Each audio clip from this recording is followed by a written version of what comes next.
Teraz vám ukážem, čo treba, ak chcete dobre kosiť trstinu a mať ju kvalitnú.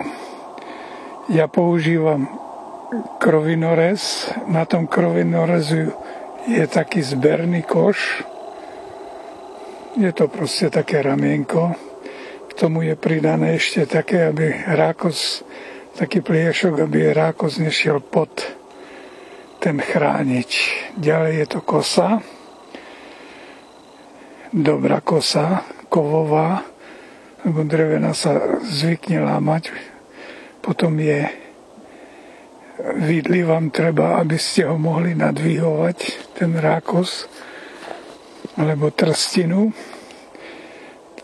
Potom je tu kosák, to je toto.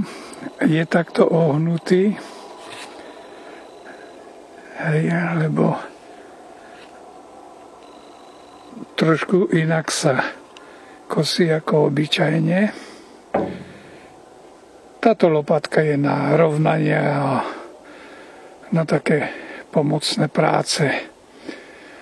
No a keď chcete mať dobrý rákos, tak musíte mať takéto dobré rákosisko alebo trstinisko. Hej, vidíte, že to je krásny,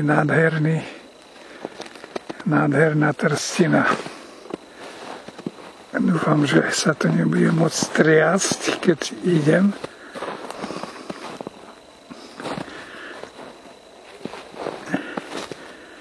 Vidíte, že to je obrovské množstvo. Takáto kvalita musí byť.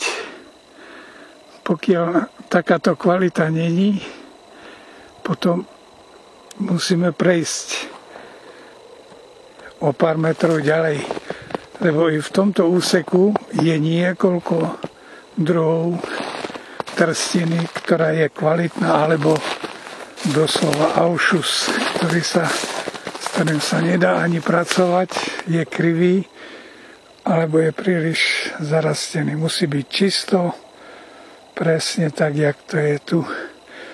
Vidíte, a tam už na okraji toho trstiniska sú bodliače, také ťahače, ktoré vám to znepríjemnia, lebo nedá sa to ťahať. Ďakujem pekne.